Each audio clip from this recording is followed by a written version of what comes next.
Hi, everyone. My name is Nicholson. I use she, her pronouns, and I am the program consultant for Dance NYC's fourth iteration of the Dance Advancement Fund. Thank you for viewing this webinar today.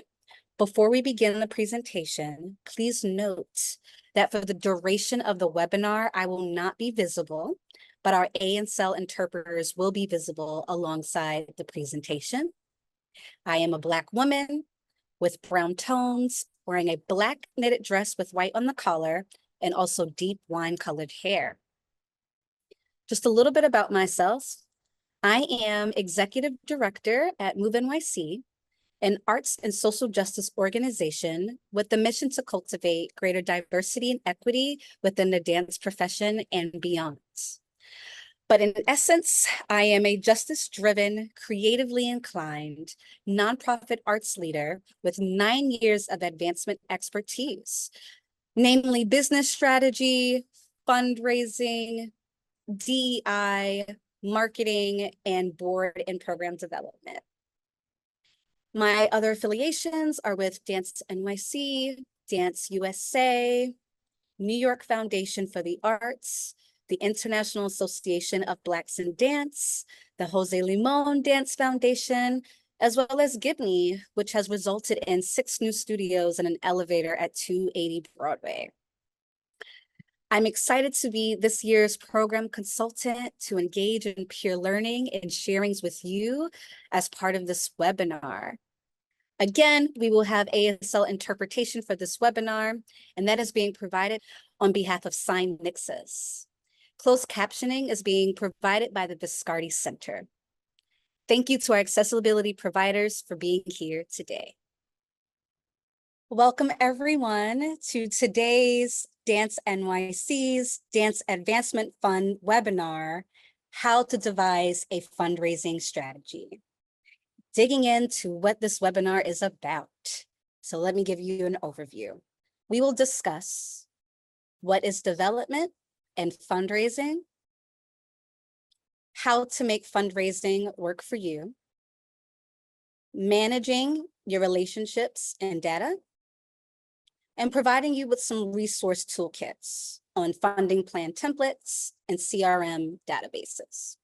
But we'll get into all of that in a moment. My hope as a part of this webinar is that I do 2 things.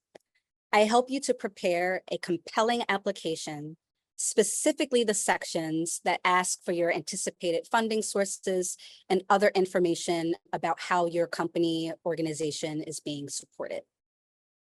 And also to provide you with top-level insights into devising your own fundraising strategies. Let's dig in. Okay, what is development? What is fundraising? You've probably heard these terms many times, maybe interchangeably, but there are stark differences between the two, but they do work together. So let's break them down. Development is all about relationships. It's relational. It is the process of developing relationships with donors for long-term sustained benefit of your company and your mission and your goals. Overall, development encompasses creating an environment for strong relationships that lead to meaningful financial investment in your work and your mission. Fundraising, on the other hand, is transactional. It's the transaction of asking for, soliciting, and also hopefully receiving a donation. But both work in concert together. With a development plan, you want to have a fundraising strategy to help meet the goals to support your work. Another thing that might come up that you see when you're preparing a budget, or you're applying for grants, or you're thinking about your different streams of revenue, is the difference between contributed income versus earned income. Let's dig into that. Contributed income refers to donations that are made freely without receiving any goods or services in exchange. Donations and grants are examples of contributed income. Another example is in-kind donations or gifts that are contributions of goods or services other than cash. For instance, if someone gifts you costumes or Marley so that you can perform outdoors, a space rental, those are the sort of things that you want to track as in-kind donations. They're wonderful because they help you to expand your budget and to meet certain goals if you don't actually have those expenses. So when you're able to have those are great. We'll dig into the different buckets of contributed income soon, but I just want to give you the other side, which is earned income. Earned income are funds where the person providing money will receive a good or service of equal or greater value in exchange. For example, ticket sales, payment for services or work, payment for advertising, payment for classes and workshops, also merchandise fees. So those are the sort of things that would come up on your budget when you're thinking about earned income versus contributed income. Let's dive more into contributed income, which is a big part of helping you to devise your fundraising strategy.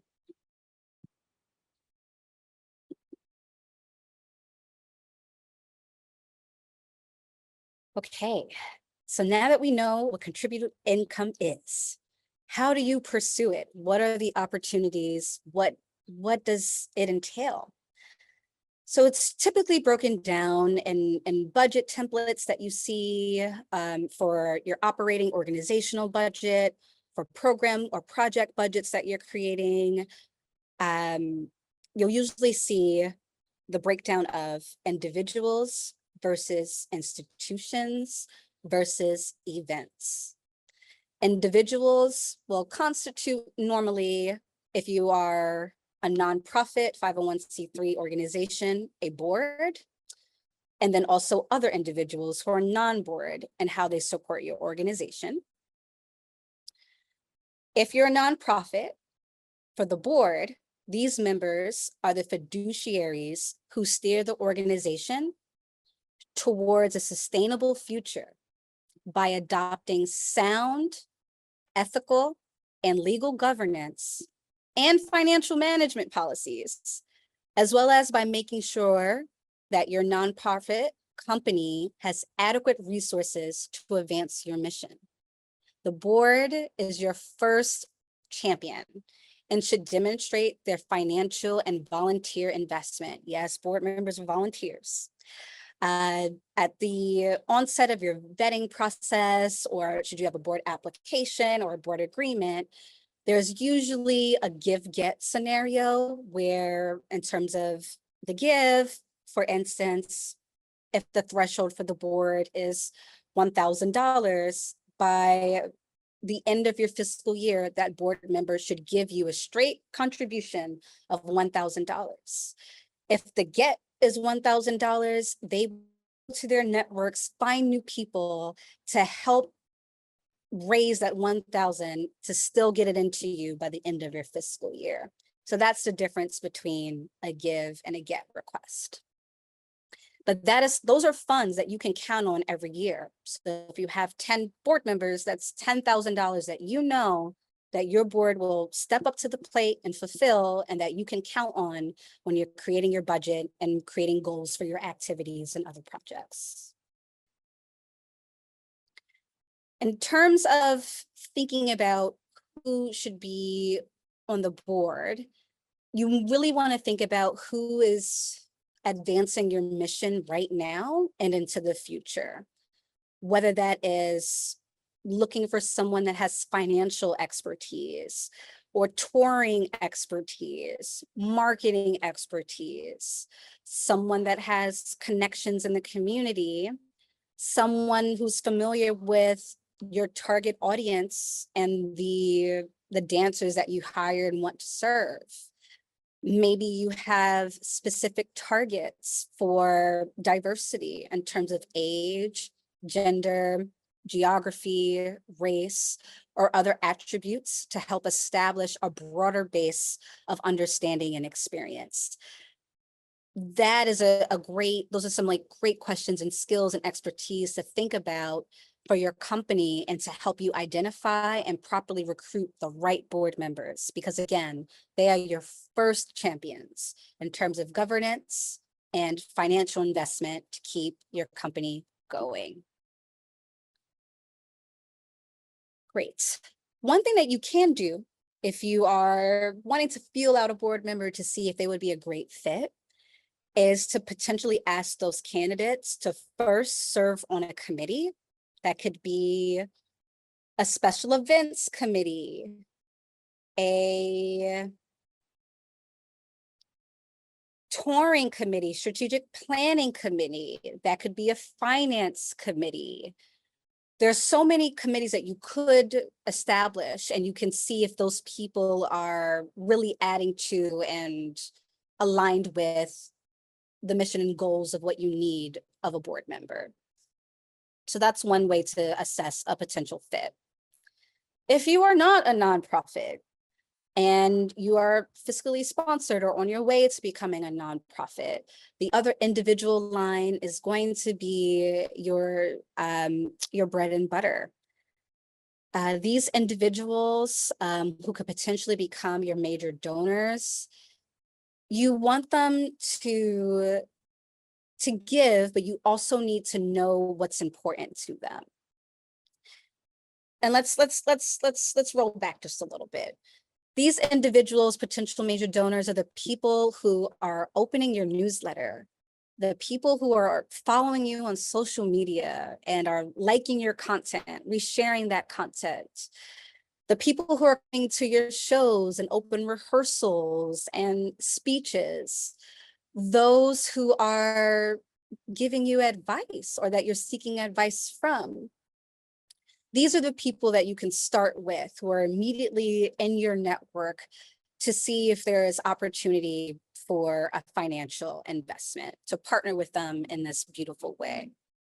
You want to think of right? We're bringing back relationship building as part of development and as part of fundraising. When you're thinking about individuals and what I said earlier about you want to know what's important to them, is to really take note of how they interact and interface with you. What are their priorities? How do they show up for you? Is this a donor that cares more about process over the product and would really enjoy coming into the studio to see a rehearsal process and to see the behind the scenes work with a choreographer and your dancers, and to then have a post chat with them? Like, these are the sort of things that you want to think about already with your audience that you're building, either virtually or in person, the people who are giving you the advice, the people that are already donating to you. We hope that that's already happening. You want to start to think about, okay, what are some of the things that I'm noticing in our conversations, and jot those things down so that you can have individualized, targeted fundraising campaigns for them to really manifest in long-term giving, right? That's the beautiful combination between development and your strategy for fundraising. We'll dig into more of that later. So that's that first bucket, board and other individuals. The other big bucket is institutions. That is made up of foundations, corporations, and government. Let's dig into each of those. So for foundations, they typically give based on their mission and fundraising or funding priorities. I would say that you want to try to create relationships with foundations, like with their leaders who you feel would strongly align with and understand and want to support your work. So the same way that you treat individuals with this level of care, of understanding how they may best connect might manifest in financial support, the people working at institutions are people. And those are relationships that you're also nurturing. So you want to think about it in that way. When you get into corporations, that tends to be the hardest pathway for nonprofits. So don't worry yourself if that has been a category on your budget that has looked much leaner than another category.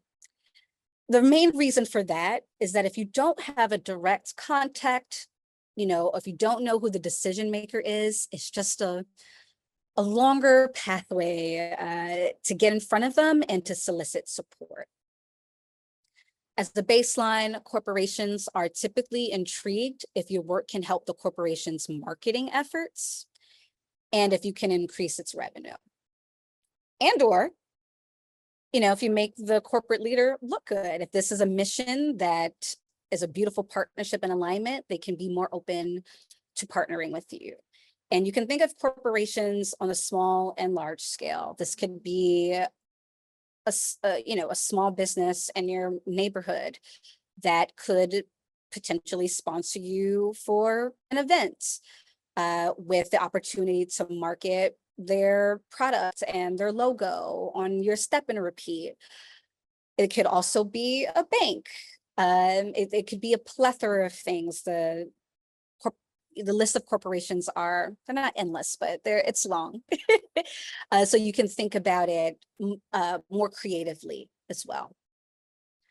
In terms of government, it's typically broken down by state support, city support, county support, special district grants, and are usually panel-based. So that's a little bit of the difference between foundations and corporations, where it's the people who are at the helm of making decisions that you want to develop relationships with. With government, sometimes it's more about the strength of your application and the panels making a decision about whether you advance or not. Yes, there are always specific requirements for each government grant, and they are usually time consuming. So you first want to make sure that you're eligible before pursuing this kind of grant. Resources are not endless, and I want to acknowledge that. And you want to go after the support that feels most immediate. Some of it, of course, is going to be a slow burn. That's what cultivation is. But things that feel really like a stretch, you might want to create a scaffolded plan to approach that particular institution. Going on to events.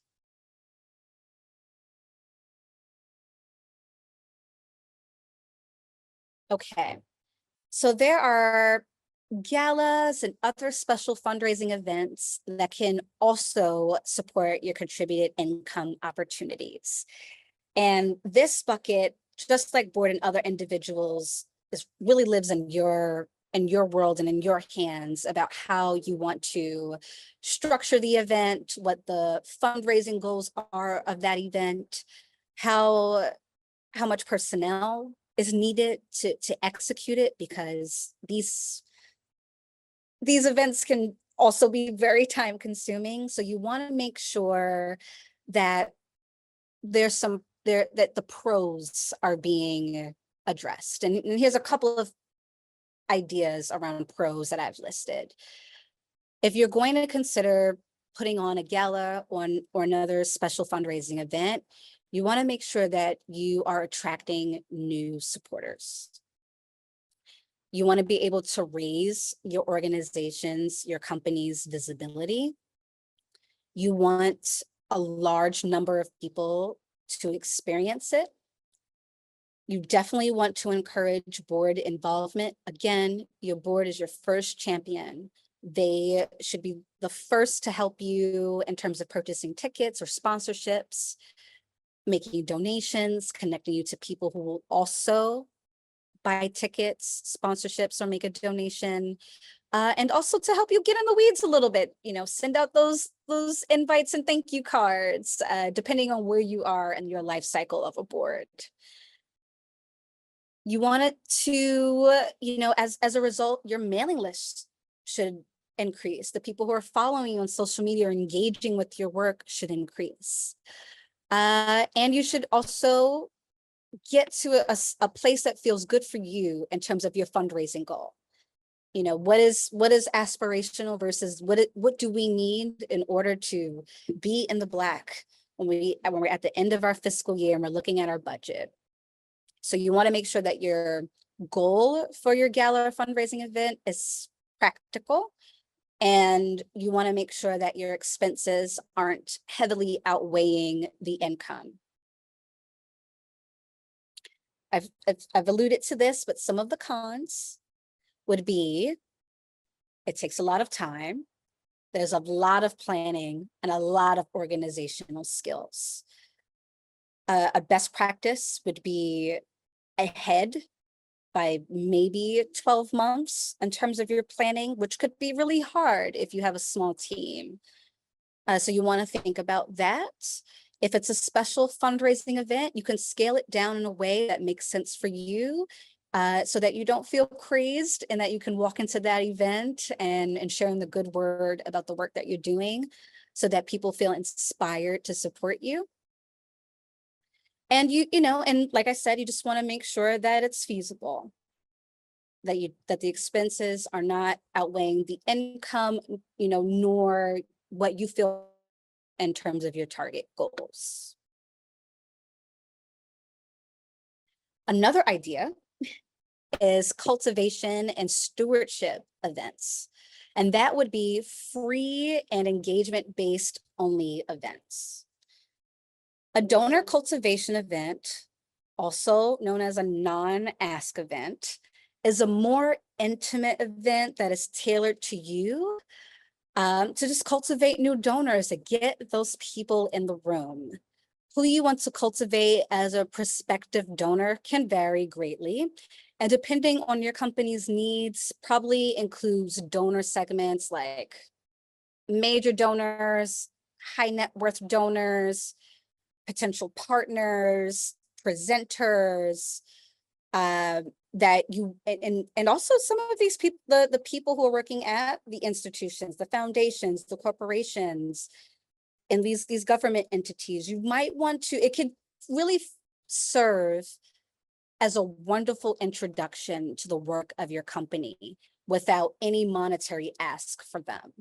This allows them not to have that pressure, to be in a space with you, to see what it is that you are saying that you're offering and that you say that you need to keep your company thriving, and to see if there's a moment to connect with them. I know there's, hopefully there's lots of people in the room, and it might be hard to give everybody more than 10 minutes of your time. That's really generous.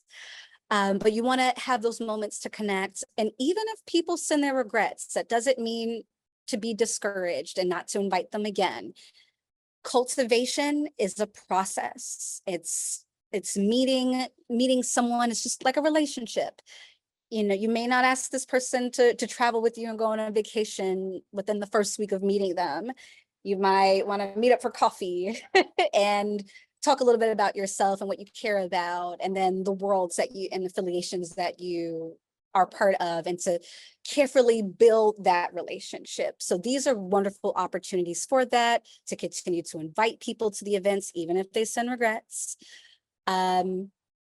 Yeah, I feel like cultivation and stewardship could be the sweet spot should galas and other special fundraising events be too much of a and not feasible, or something that's a part of your long range strategic plan.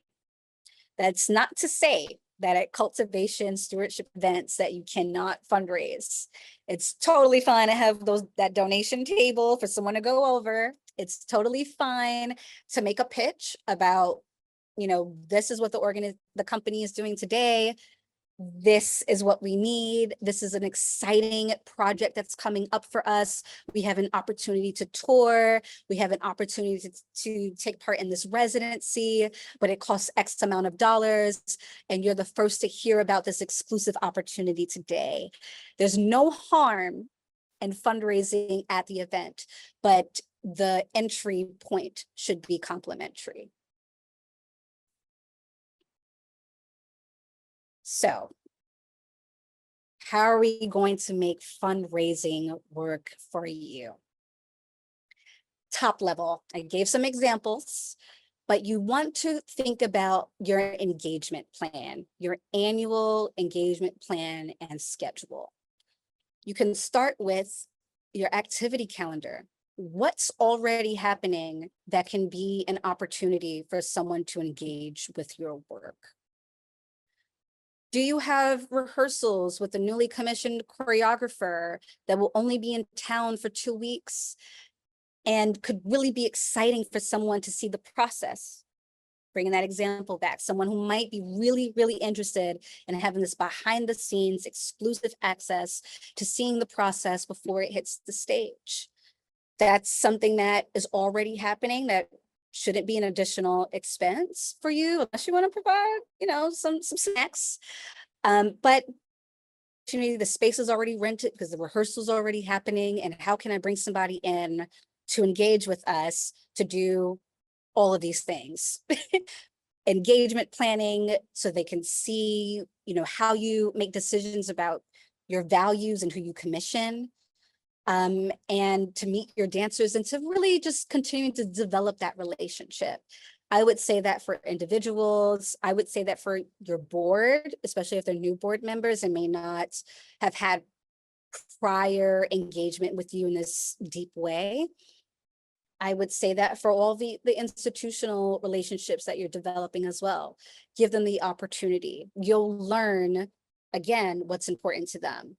If they continue to deny observing a rehearsal, but would love, love, love to be in a room for your performance or an event, that gives you some information. Yes, we already touched on this, an invitation to see your work in action. And also, you're not being a nuisance. People want to be kept in a loop. They don't want you to only communicate with them when you're asking for money. Say that again. They want you to continuously be in communication with them, not only when you need something from them. So think about that when you're sending your communications. Is there an exciting performance that's coming up? Share that in a newsletter. If this is someone that really enjoys performances, if there's time, send a personal email to say, hey, this great thing is happening. I know you love the last performance. I think you would really enjoy this commission. It's on this date. Would love to host you. Please come. So so for them, they always feel in the know about what it is that you're doing, so that when it is time to solicit a gift, they are primed and they want to support you. So again, development, relationships, a part of your fundraising strategy is to think about the different buckets of contributed income and how those people could support you, thinking about what it is that you already offer and opportunities for them to engage with you so that you're not creating extra burden, right? Like work within your activity calendar. And if you're looking at your activity calendar and there's not too many opportunities for engagement, that's information too. So just thinking about that.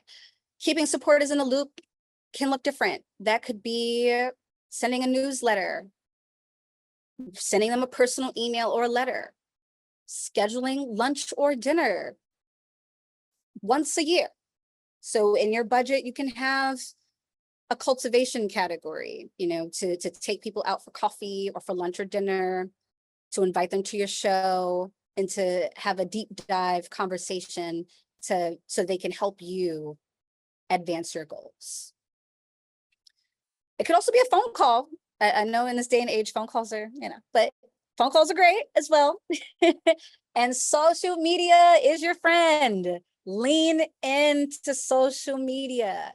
That is at your fingertip in terms of sharing your content in real time, letting people know what's going on, highlighting your partnerships, just letting people be in the know about what it is that you're doing. That is a wonderful opportunity as well for engagement. Simple engagement, if you have a team and the resources to do it. I don't want to, for the people who are running 1, 2, 3 person teams, I know there's a lot happening. How can you simplify your messaging, looking at your activity calendar, looping in these communications? How can you think about pairing those two plans together to make your life easier while also maintaining relationships and building upon them? Great. So just as a base, cultivation is about nurturing new relationships, and stewardship is about existing. Once your folks are supporting you, you want to keep the relationship going. Just like a friend, if you don't speak to them all year and only say happy birthday, that becomes a specific relationship. So you just want to think about that, if I could use the analogy of friendship. Now that we have these relationships, how do you manage it all?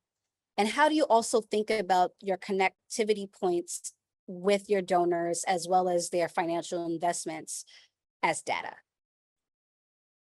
So in terms of managing your relationships, you definitely want to track key meetings.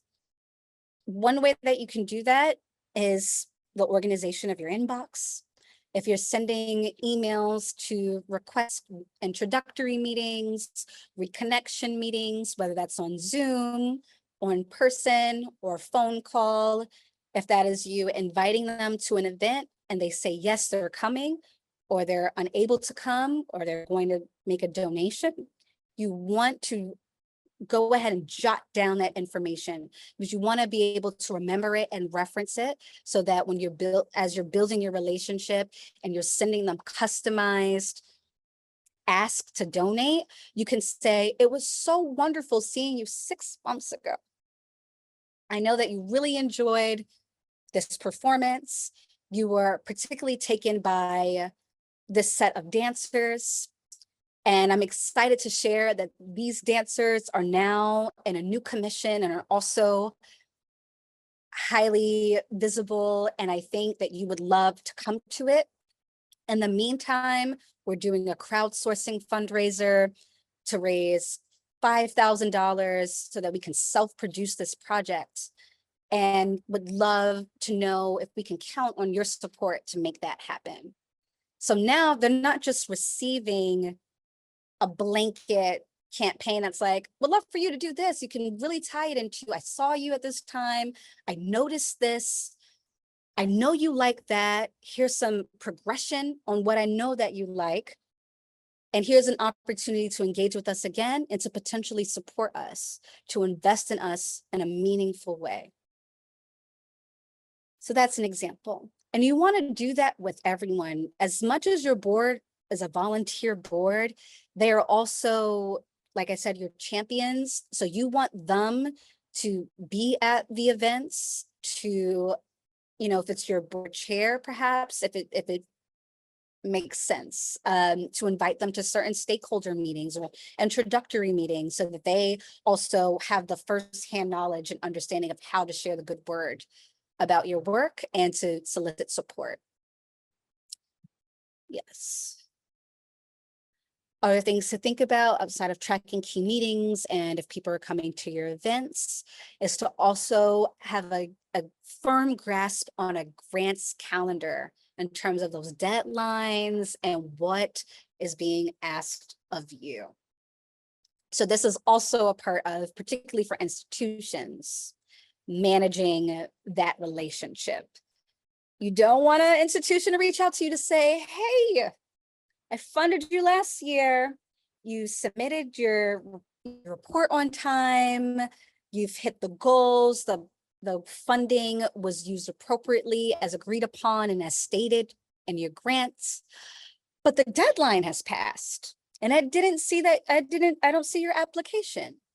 So part of, right, keeping a relationship is making sure that you are also keeping track of when you should renew for support, or if you had a meeting with a new funder who said, this year the budget is capped, or all spaces for new grantees have already been allocated, but I want to think about you in the next fiscal year or two. Please apply during the cycle. You want to be able to jot down that information. Make sure you put it in your calendar, whichever calendar mechanism that you're using. If you're using an Excel to track deadlines, whatever you're using to make your life simple to track this information, you want to make sure that you don't miss that opportunity. So that's also a part of the relationship. And what you can then do is write to your contact at this foundation, at this corporation, and say, thank you so much for suggesting that I apply for this. I want you to know that I successfully submitted it, and look forward to your feedback in the coming months. Should you like more information, want to hop on, connect about any of the ideas that are shared, that is welcome. And what you can also do, as in before that process, is if you do have questions, to say, thank you so much for recommending this. I see there are a couple of funding priorities here that we either really closely align with, or still in alignment, but it's a little bit of a stretch, and I would like to get some guidance from you on how to pursue it. That's also an opportunity, a connection opportunity, to message them and to get that information and to let them know that you're moving forward on a recommendation. So again, managing relationships, thinking about key meetings, who's in space, and supporting you in terms of your events and your shows and your workshops and open rehearsals. Keeping a good handle on your grant deadlines is going to be really important, as well as those reports. And then as you think about your activity calendar and mapping that out alongside your communications calendar, to think about what are the opportunities for individuals and institutions to engage with you. With individuals, you'll see sometimes that people put out a year-end annual appeal that's usually around the holidays, to support your nonprofit, if you're a nonprofit, or if you're fiscally sponsored as well, to go after individuals in that way, setting a goal. And then when you are soliciting, again, because you've been engaging with them year round, not only when you're asking for, giving them opportunities to interact with your mission and the work, they will be more inclined, hopefully, to support a year-end appeal. And again, if you are considering putting on a gala or another fundraising event, and even for cultivation and stewardship events, you want to have a plan, a workflow plan for those events. That was a lot of information. So hopefully I can address some of this as we dig into towards the end of our webinar for the toolkits. The first one that we'll look at, and all of this will be top level, will be the fundraising database template, and then we'll look at a funding split review. This and all the information that was shared before should be really supportive for you in terms of the application process, where you may be asked to list your anticipated funding sources for individuals, institutions, special fundraising events, and in-kind services.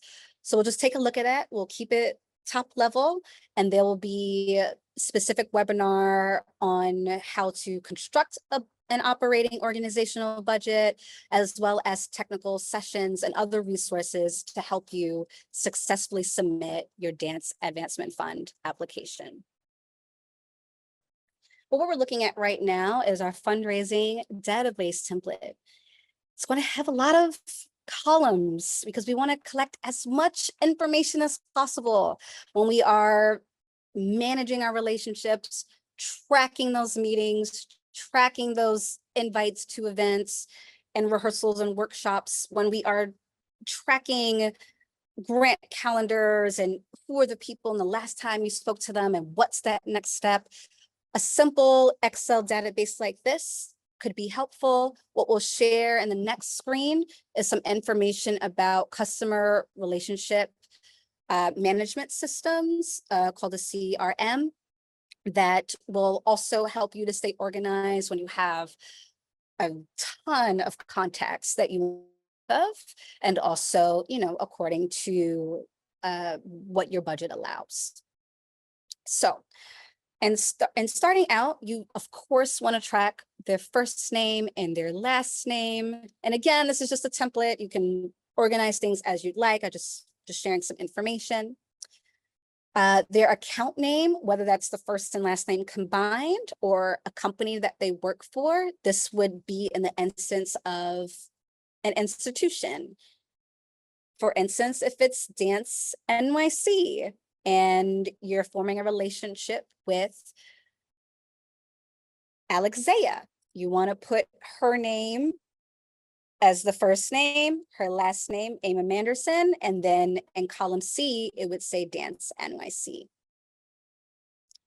Then you want to track all the information that you can so that you can engage with people. Emails change, people move, so their residence will change. People change their phone number, so that will change. So you want to capture as much information as you possibly can so that you can stay engaged with your supporters.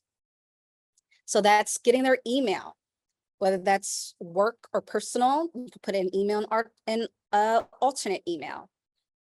Their number, their home number, their work number. If you have this information, their home address, which you can put in this entire column of I. And then for different purposes, whether you are mailing a letter or just merging information to send invites, you might want to parse it out as well. So then I have those delineated columns for home city, home state, home zip code. You can do the exact same thing if you know their work address, and we'll get into that. So that's the company name, their title at said company, company's address, city, state, zip code. What's the website? Because people also shift roles. So should a relationship come sunset because of that, you want to know who's the next person that you can contact. So you want to have that information handy. A description of your relationship. That could be just a quick note. This is where I am. I met with this person on this day. This is what we talked about. I need to touch base in 6 months. So that's the meat of the contact information. Then you also want to track how they support you. And that can vary. I've started listing things here, and this can switch, but tracking 2 fiscal years back. What was the donor's response in terms of the amount? When did they give? You can even get more specific and add another column that says, relationship to which campaign. Was it an end of year campaign? Did they donate to your special fundraising event? Did they give a donation at your cultivation stewardship event? You want to be able to track that. And sometimes the donation date can delineate that or make that very clear for you. But there's no harm in being really accurate and thorough. And then what happened in a previous fiscal year, and then what's in the current fiscal year. I'm going to shift this over. And then again, this could really be this last column for next steps, could be highlighting for you, next week, I need to do this. And 4 months, I want to reach out to this person that they made an introduction to or mentioned that I should reach out to. So it's your cycle with your team to keep track of those things along with your activities calendar, your communications calendar. This could also be, this next step area is where you track when the grant is due or renewals due and the report is due. You can definitely customize it to your liking should your budget not allow for a CRM database. I'm going to stop sharing and pull up the next document. Okay. So a final template that we will look at today is a top level funding plan template. This will, as you can see, there's a summary here, but every single section that we'll go through would have its own tab for you to track all the details of how you're getting to your budgeted foundation support, corporate support. Actually, let me move the screen over so you can see what I'm talking about. Here we go. Foundation support, corporate support, government support, individual support, which includes event gross income and event direct expenses, your event net income, in-kind donated goods and services to give you the totality of what your contributed income would be. So again, to arrive at this very simple template, which would show up and there will be a webinar specifically about building and operating organizational budget, but for the portion that's contributed income and you're looking at the summary of it, these are typically the sections that show up. So what you would do is, like I said, you'll have a tab that's dedicated just to foundation support. And in the same way that you're tracking relationships, you might also want to have an Excel where you're tracking opportunities. What are your opportunities for foundation support?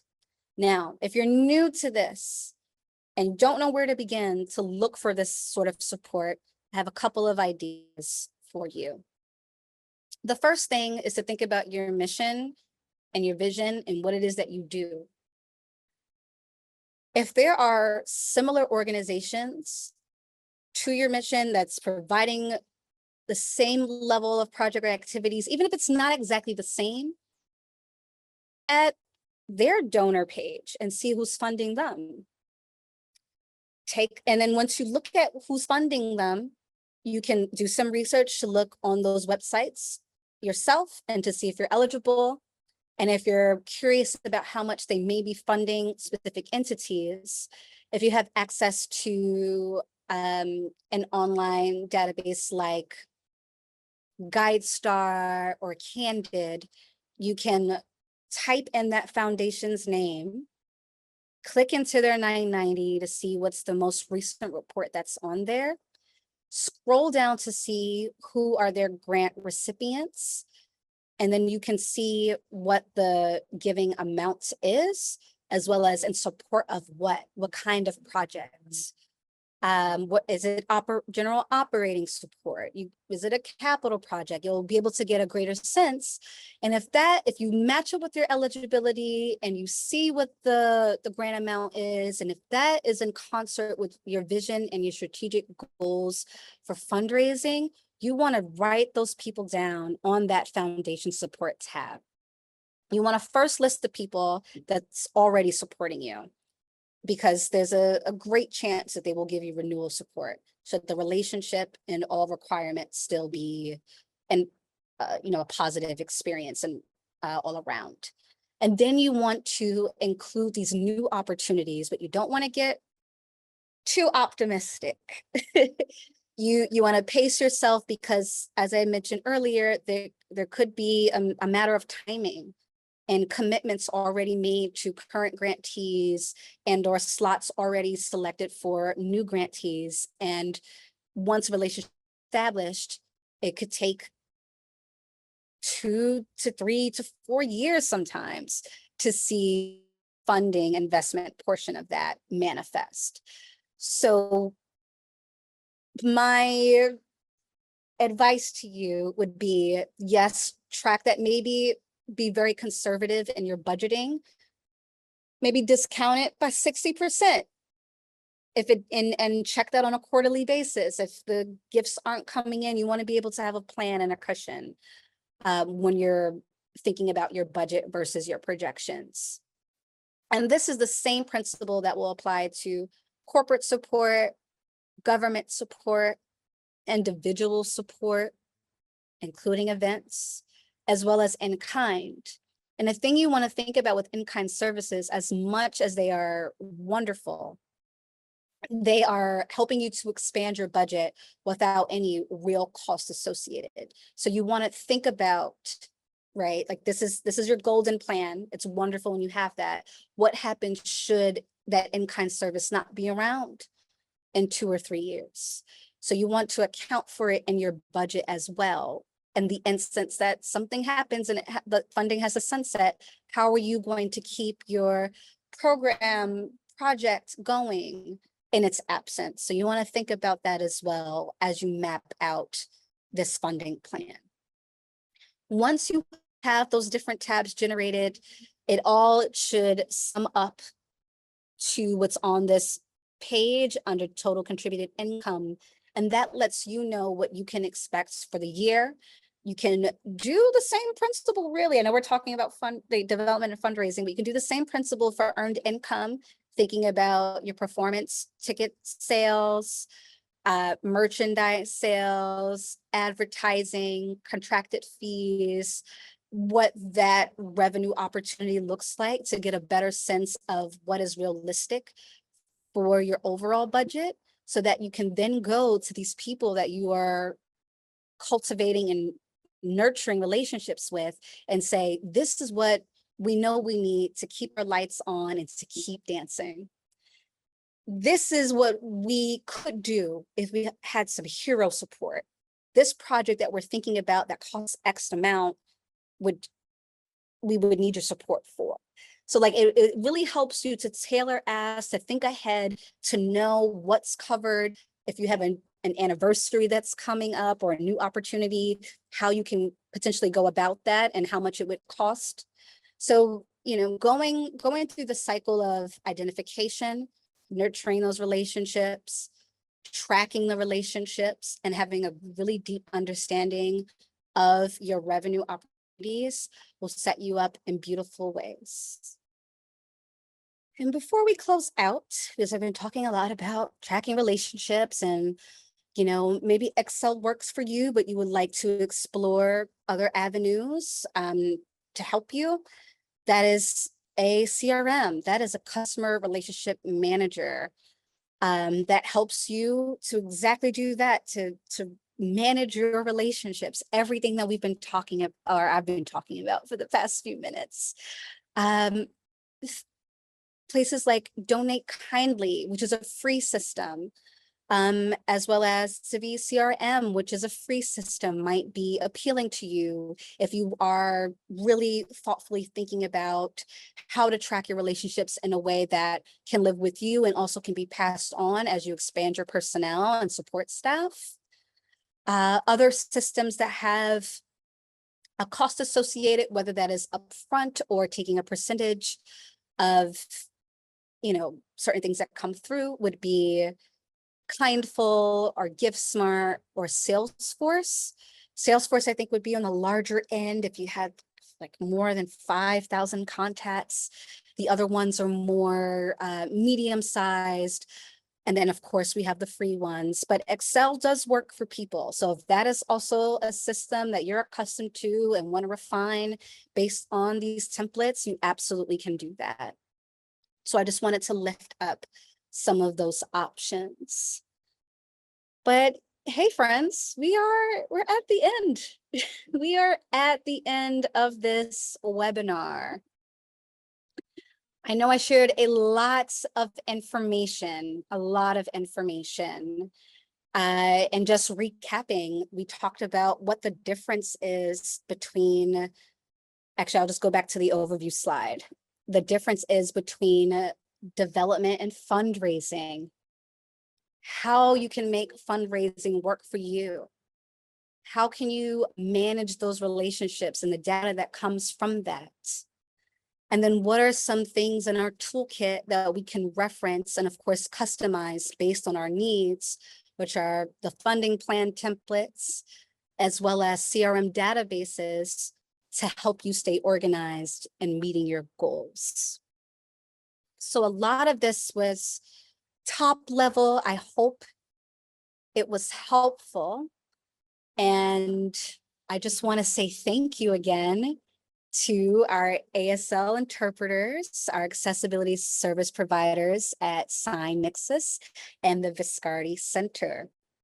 I am an available resource. I love talking about this. I am really, really excited as your program consultant to provide one-on-one technical sessions once the application is launched. So sign up. If you have specific questions, you want to go deeper, you're at 101 level or you're at level 501 and want some specific support, I'm here to do that with you. Looking forward. Thank you, everyone.